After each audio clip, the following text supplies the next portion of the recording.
Hello, I'm happy to be here as the person with the unpronounceable name.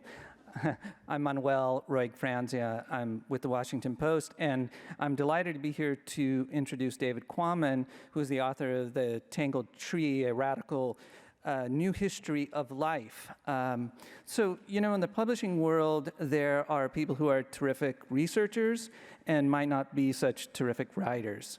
There are also people who are terrific writers, but not terrific researchers.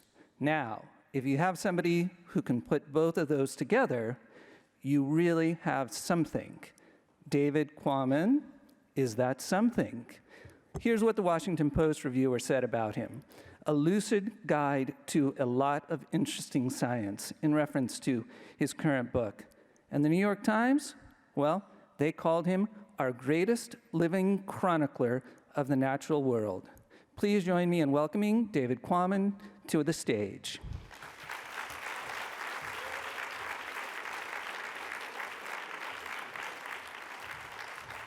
Thank you, Manuel. Thank you, man. Sometimes I'm the one with the unpronounceable name. But it's Quammen, and he got that right. Thank you for being here. It's nice to be again at the National Book Festival. They told us to be informal. So although I had a 45-minute PowerPoint presentation with lots of charts and graphs, and a brief multiple-choice quiz at the end of it, I'm not going to use that. I do have a couple of pictures that I want to show you and talk about some different pictures.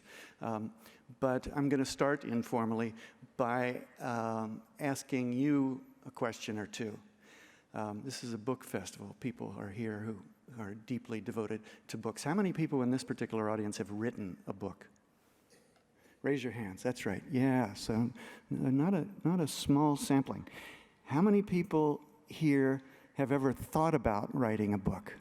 Raise your hands. Yeah, okay, yeah. All right, okay. Well, so I'm going to humbly offer one little piece of advice.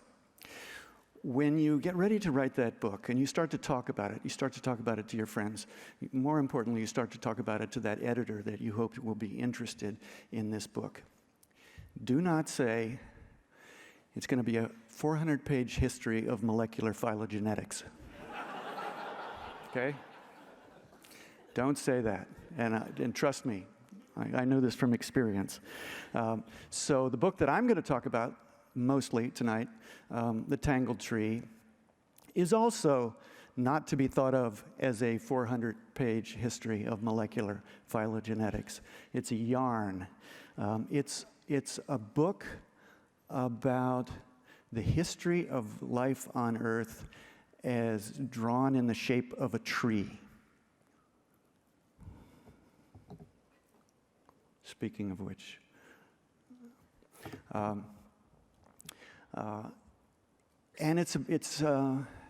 and specifically the evolutionary of history of life is drawn in the shape of a tree. It's about a small group of very brilliant scientists who discovered a new way of discerning the history of life on Earth and drew a radically new sort of tree, which is why the subtitle of my book is A Radical New History of Life. But before I tell you about that, I want to tell you just a little bit about how this book came to be. Before that conversation with the editor, when a person does not say it'll be a 400-page history of molecular phylogenetics. Back in 2013, I was ready to start a new book and also ready to change publishers. And Simon & Schuster, a wonderful publisher, wanted to publish me, and particularly a terrific editor there named Bob Bender and the brilliant publisher Jonathan Karp wanted me to come to Simon & Schuster. I was very glad to go to Simon & Schuster. This was before we had even decided on what the book would be. So they said, well, you tell us what your next book is, but we want to publish it. Great, thank you.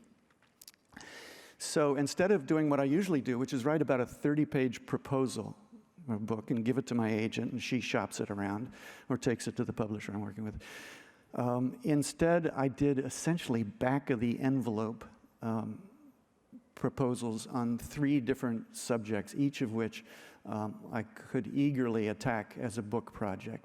3 different books. One was about prion diseases. One was about the evolutionary biology of cancer. And one was about the history of molecular phylogenetics, or another way to put it, the tree of life. New discoveries in the tree of life. So I gave this to Bob Bender, I gave this to Simon & Schuster, and said, will you tell me which of these? I could happily start on any of them. Actually, my agent gave it to them, and then she got back to me and said, well, they want the tree of life. And my reaction essentially was, oh no. Do they realize how complicated that one's going to be? I didn't say that to her, my agent, I just said that to myself. And I thought, okay, all right. They picked the hardest one, and they picked the one that'll inspire me, require me to do my riskiest and most ambitious book. But they want it, so I will write it. And I stressed about that for a few months. I even had some of those 4 a.m. moments. You know, we all have 4 a.m. moments, right? When you wake up and a voice in your head says, I promised to do what? So I had some of those, and then I realized, all right, it's going to be okay, because I'm not going to write a 400-page history of molecular phylogenetics. I'm going to write a yarn about these people, these amazing people who did some very counterintuitive work on untangling the history of life on Earth, the history of evolution, using a new sort of method. In the process of that, I'll tell the whole story, person by person, scientist by scientist, about some of the earlier attempts at drawing the history of life. And the most famous of them from the 19th century was this one. Some people probably recognize this. Anybody want to holler out who drew this tree? Darwin, yes, Charles Darwin, just home from the voyage of the Beagle, his head brimming with ideas about where biological diversity had come from. The old story was that God had created every species individually and put them down where they are on Earth with individual acts of special creation. Darwin had come to believe that couldn't be it. That just wasn't a persuasive explanation for the things that he had seen in the Galapagos and elsewhere during the voyage of the Beagle. And he started thinking, no, I think it's something about common origins and transmutation over time. He wasn't yet even calling it evolution. And he started scribbling notes in a secret notebook, small enough to carry in a pocket of his jacket, with his innermost thoughts about this theory. And he did that for 2 years. And at one point, he drew this sketch, I think. And he drew the first evolutionary tree of life, common origin for all life, a diverging set of limbs and branches yielding biological diversity out at the tips of the twigs. So this was the first evolutionary tree of life.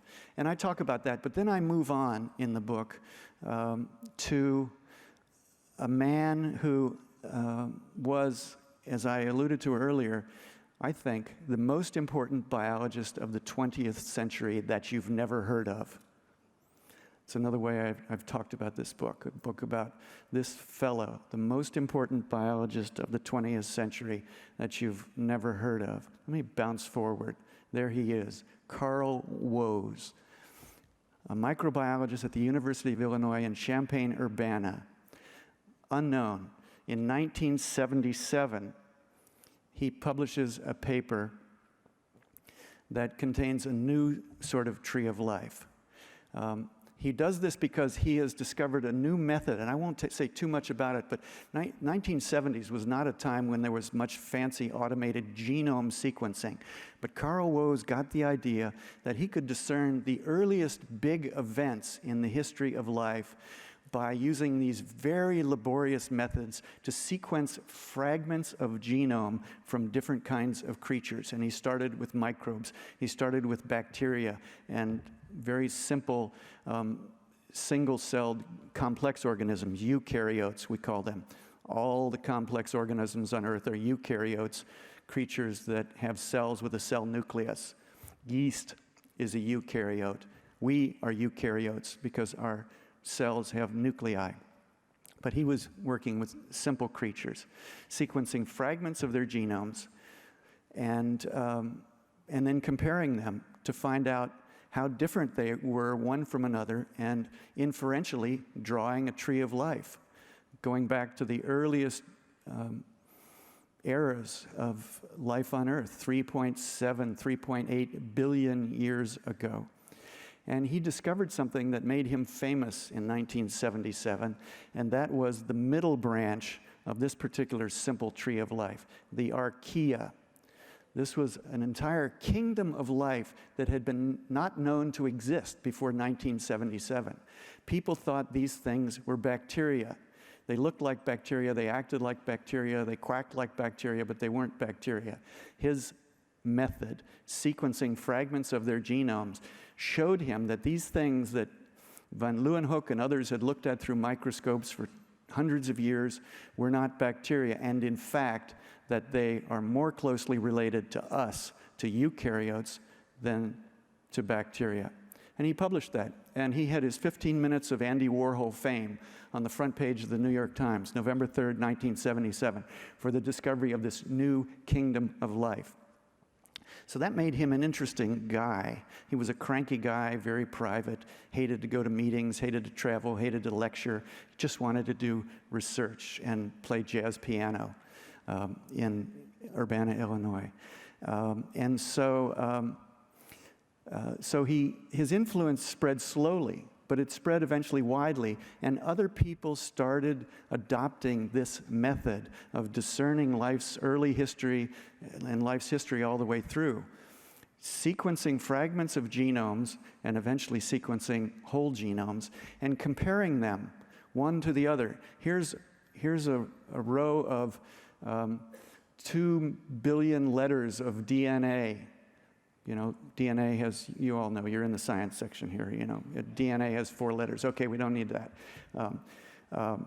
So sequencing different genomes and comparing them using increasingly powerful computer tools in order to discern what was related to what and how long ago this thing had branched away from the lineage that led to that thing. And one of the things they started discovering was a phenomenon that pulled me into this whole subject back there in 2013 when I first heard about it. It was a phenomenon called horizontal gene transfer. And when I first read about it, I thought, what? Wait, what? Horizontal gene transfer. Vertical gene transfer is from parents to offspring. Or if you're a bacteria where you don't have sexual reproduction, vertical transmission of genetic material is from one bacteria, and then when it splits, there are 2 bacteria and they have the same genome. That's vertical. Horizontal gene transfer is just what it sounds like. Genes moving sideways. Genes moving sideways from one bacterium to another, from one kind of bacteria to another, from one animal to another, across species boundaries. So I read about this and I said, what? What? That's very counterintuitive. There are lots of reasons that, you know, going back to Darwin and everything we believe about the sequestration of the germline, the fact that Lamarckian inheritance has been disproven. We thought that the genes that offspring get are the genes that have been passed down to their parents in a vertical line. And now scientists are saying there's evidence of genes going sideways from one species into another. It seemed highly improbable, and it's one of the things, as I say, that pulled me into this. But as scientists pursued this method that had begun with Carl Woese, they started finding more and more evidence for this. evidence of genes that had to have moved sideways from a bacterium into an insect, from a virus into a kangaroo, from a virus into the human lineage. And now we know that 8% of the human genome, our genomes, is viral DNA that has been acquired by horizontal gene transfer. This is jumping across a lot of other subjects to the end of my book. Another person made this discovery, a wonderful scientist in Paris named Thierry Heidemann and his group have studied a particular gene, one of these genes that are part of the 8% human genome that is viral DNA. And others have studied it. But we know this from sequencing the human genome and seeing that this viral DNA is there. How did it get there? Well, you've heard of retroviruses. The most notorious retrovirus is HIV, causing AIDS, and it reproduces itself by splicing itself back into the genomes of the cells that it infects. It infects immune cells, and it inserts itself into the genome of that immune cell. That's a backwards movement. That's why they call them retroviruses. And then eventually, those immune cells explode, releasing more HIV particles, and eventually it kills off a person's immune system. But if a retrovirus infects your sperm cells, your egg cells, your ovaries, your testes, your germline stem cells that make sperm and eggs, if a retrovirus infects those cells, it becomes heritable. It gets passed down. The retrovirus DNA is now in the human genome. And this has happened over the last 80, 100 million years. During the evolution of mammals and eventually humans, there have been these insertions of viral DNA caused by infection becoming part of the human genome. And Thierry Heidemann, this Frenchman I mentioned, studies one of those genes, which I'll mention.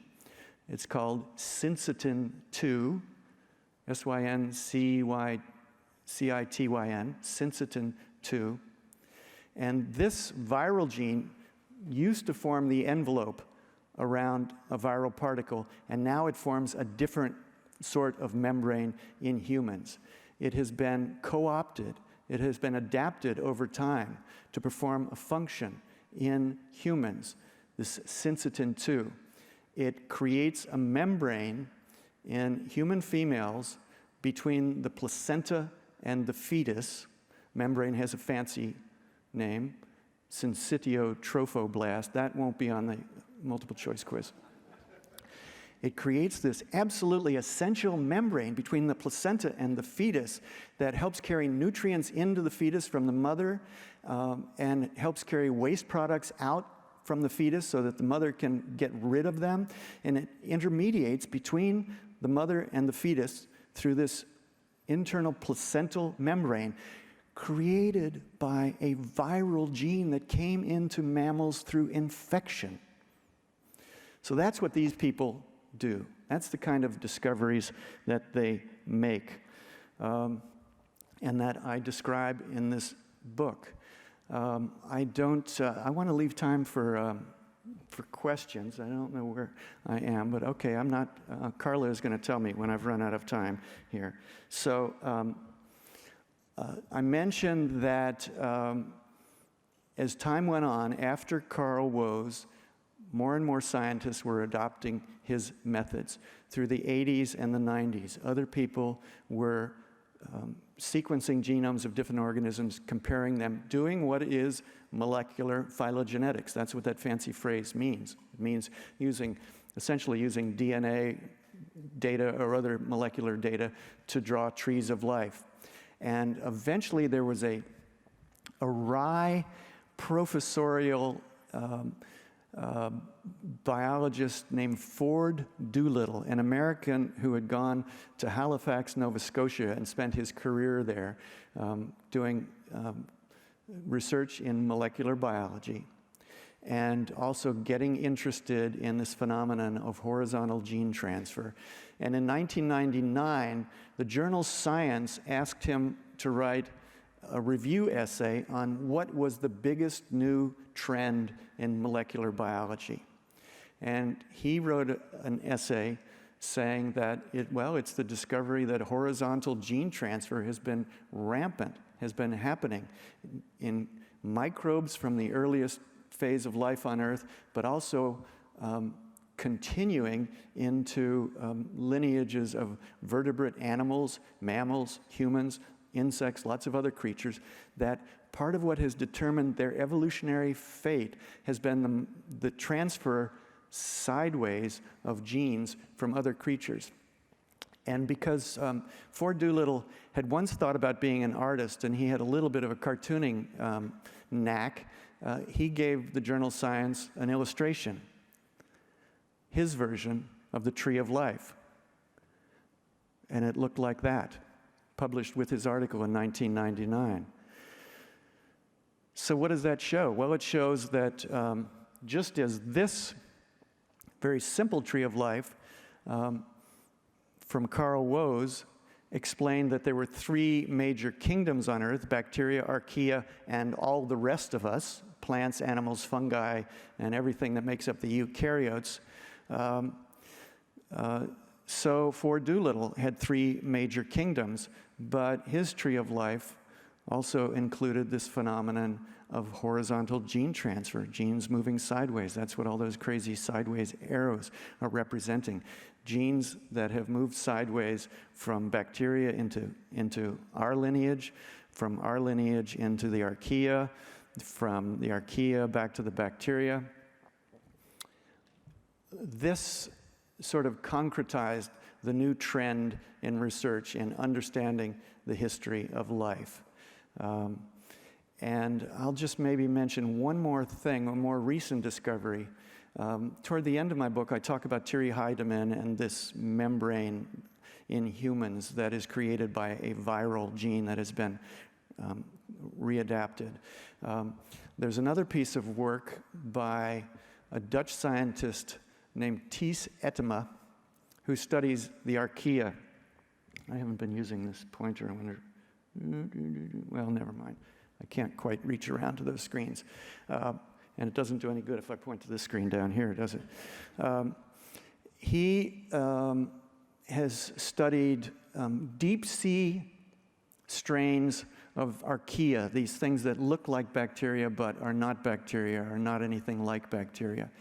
And he has found in deep sea trenches off of Norway a particular family of that group that he has sequenced the genomes of, and he has proposed persuasively in very respectable scientific journals that those creatures that we didn't even know existed before Carl Woese discovered them in 1977, that those creatures, in fact, are our own earliest ancestors, us humans, that we are descended from the archaea that lived on this planet 3.8 billion years ago, and that became modified over time, partly by horizontal gene transfer, of which there were two major events, one of which was absorbing a bacterium that became an organ within all of our cells called mitochondria. I probably shouldn't get into that at this point, but our cells are complex in a couple of ways. They contain nuclei, but they also contain internal organs of other sorts. And one of the most important is the mitochondria, which is the energy-producing organ in our cells. This gene sequencing methodology that Carl Woese developed and Ford Doolittle adapted has proven the work of a famous American biologist named Lynn Margulis, a very feisty, brilliant maverick of a woman. It has proven correct what she proposed, which was that our complex cells have been assembled by the swallowing of bacteria and the non-digestion of those bacteria, turning them into internal organs. That's her story of the complex cell. That's called endosymbiosis. Is everybody as tangled now as I am?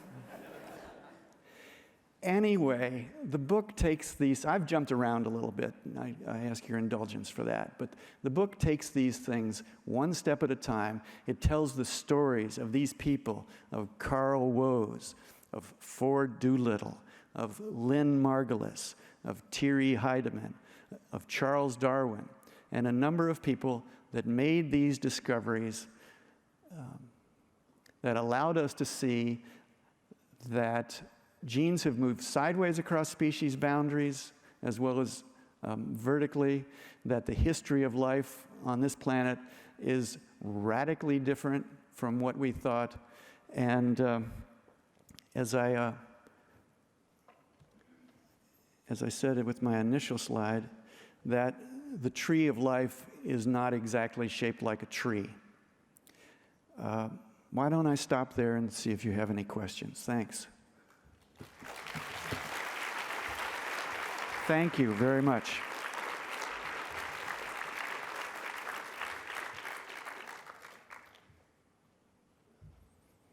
Don't be shy. Yeah, I have a question for you. Yep. The new tree you showed has multiple starting points. Is that what scientists believe now, that there's multiple initial sources of life? Oh. Yeah, say that again. I think I heard you, but I'm not positive. The new tree you showed has multiple starting points rather than... Yes, yes. So multiple starting points. Yes, that's what Carl Woese believed, and that's what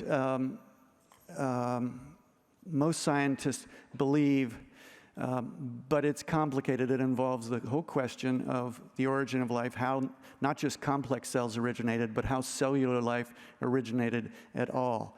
And Woese had a strong theory about that, and he called that, his theory, RNA world, the RNA world. Let me see if I can.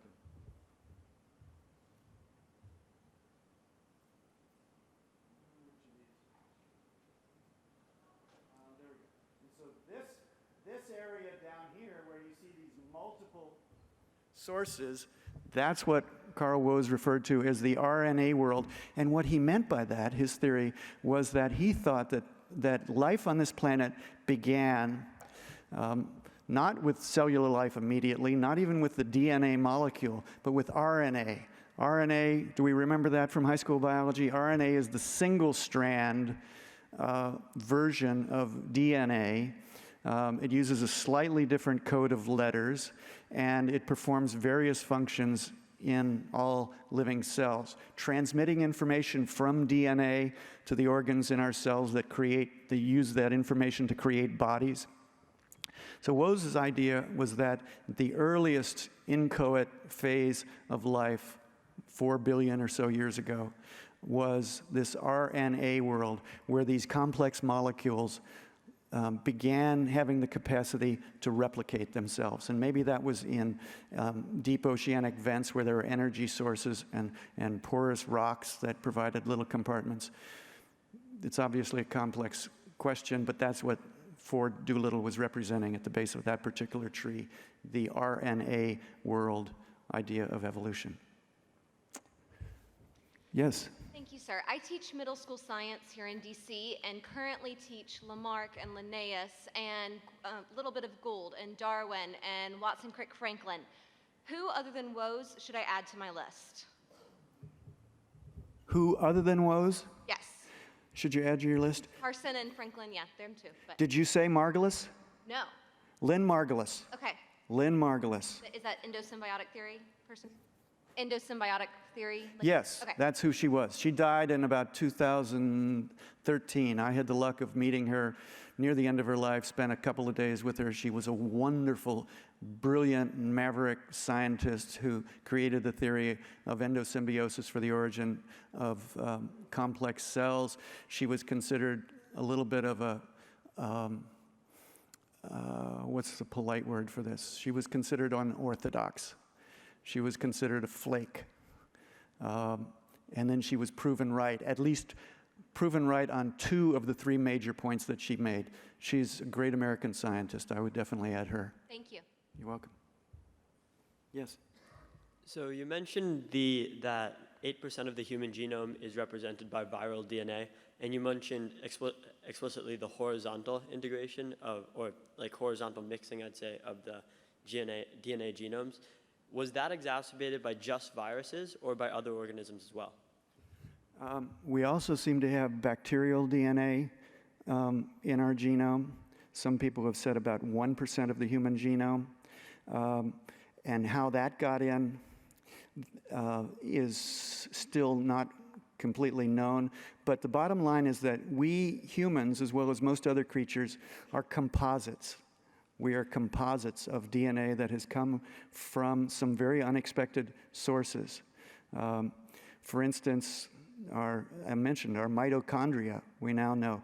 Our mitochondria, why do they talk about mitochondrial Eve? Because that early African ancestor that they think was the mother of all living humans is traceable using mitochondrial DNA. It's different from the rest of our DNA. Your mitochondrial DNA is different from the DNA in your cell nucleus. Why is that? Because you've inherited your mitochondrial DNA not just from mitochondrial Eve, but from a cyanobacteria about 2 billion years ago that became part of our cells. So it's not just viral, and viruses carrying in sometimes, doing a drag and drop process, bringing in DNA from other creatures, but it's also bacteria and archaea. We have archaea DNA in our lineage too. Thank you. You're welcome. Sorry that I'm squinting. If I had a ball cap here, I wouldn't need to do that. Go ahead. Hi. My question is about CRISPR, which is a gene editing tool. I believe it was developed at my alma mater, the UC Berkeley. And I guess it's been a little bit controversial because there was a Chinese doctor that went ahead and applied it to humans with creating a baby that was, he said, would be HIV, would not be susceptible to HIV, I guess. My question is, how does CRISPR relate to your book? And what are your views on positive and negative of CRISPR going forward? Okay, yeah, CRISPR. Everybody's heard of CRISPR, right? CRISPR, clustered, regularly interspersed palindromic repeats is what it stands for. And as you say, it's this new, very effective, precise, and inexpensive mode of gene editing, which was developed for gene editing by Jennifer Doudna at UC Berkeley and Emmanuel Charpentier and some other scientists. And it's highly thrilling to some people, highly controversial to others because of, depending on how you feel about gene editing of the human genome. And because it's so famous, when I delivered the manuscript of my book to Bob Bender, the saintly editor at Simon & Schuster, and he read it, he got back to me and said, "Oh, David, I love the book, love the book." Pause. "For the love of God, could you please say something about CRISPR?" Because I hadn't, because it wasn't an essential part of the story that I was talking about, which is not about, human medicine or genetic engineering. It's about natural processes of genetic change. But being a reasonably tractable author, I said, sure. So just between us and whoever else may be listening to this, in response to his suggestion, it was only a suggestion, I added 10 pages on CRISPR.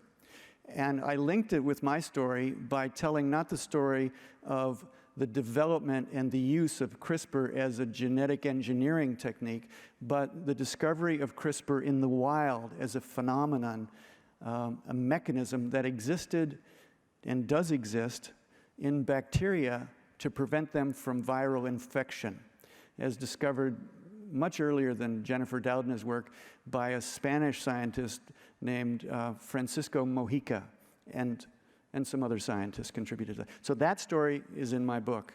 And then I touch passingly on the more controversial and more applied aspects of CRISPR.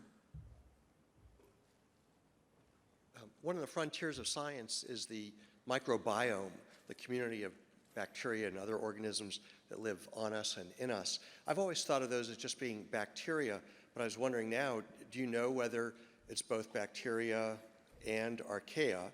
And does it really make a difference, either in an evolutionary sense or maybe even a disease sense, whether we're more adjusted to one that's a or good the other? question.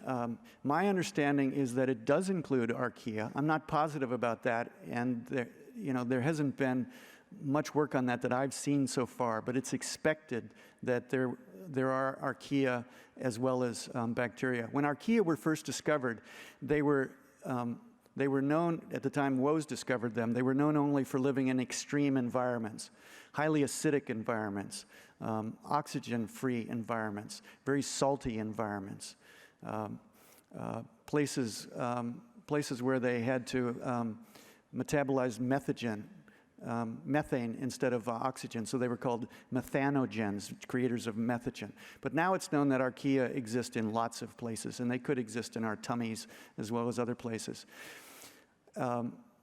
There is, related to that and to the microbiome, which I also talk about in the book, there is work by the group of a scientist named Eric Alm at MIT, A-L-M. He and his group have found that in our microbiome, in the human body, in and on the human body, there is a lot of horizontal gene transfer going on among bacteria. So it turns out that the human stomach is a pretty good place for one species of bacteria to trade genes with another species. And he has tracked that using sort of an ecological perspective and noted that it's much more likely for two completely different kinds of bacteria to trade genes in the human stomach than, for instance, one sort of bacteria in the stomach and one sort in the armpit. And it stands to reason. They're sharing a habitat very intimately, and that's one of the things that leads to the possibility of horizontal gene transfer from one bacterium to another. Thank you. Welcome. Yes? So I've never, aside from reading your book a little while ago, I've never really heard anything about horizontal gene transfer before. And I wondered is it about getting the biodiversity? Is it about getting the robustness so that life can even sustain itself? What does that mechanism really get biology in general? Well, also a very interesting question. Why does it happen? We have to remember that evolution doesn't happen with purpose. Evolution happens because of opportunity and because things work. So that's the way to think about horizontal gene transfer. Now, it works well among bacteria in particular because bacteria are very small creatures and they have very small genomes.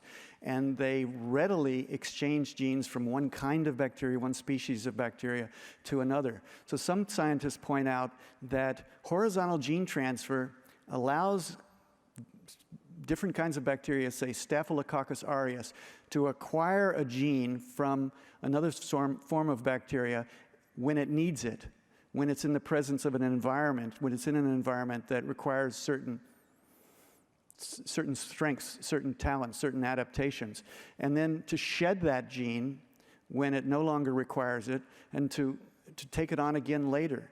So that's one vision of this. Another vision, when it comes to more complex creatures like us, we have all this leaping DNA that has come into us and multiplied in our genomes, and it goes back to Richard Dawkins's idea of the selfish gene. One vision of this is that these genes are moving from one creature to another, one kind of creature to another, using viruses and other methods to jump around, and then multiplying themselves in genomes for their own sake, because they are selfish DNA, they are selfish genes, they are selfish transposons is the fancy name for the things that multiply themselves within a genome. I hope that helps a little bit. I mean, there's a lot more in in the book about this, about the evolutionary perspective, about how and why this happens. But, you know, to go back briefly to Darwin, Darwinian theory of evolution, which is expanded upon but not contradicted by any of these discoveries I describe, is that individuals who vary genetically one from another in a population compete against one another, and because they differ from one another, the fittest survive and procreate. But the fact that they have genetic variation is what allows natural selection to work on them. Horizontal gene transfer is another source of genetic variation, and that is really important in this whole story.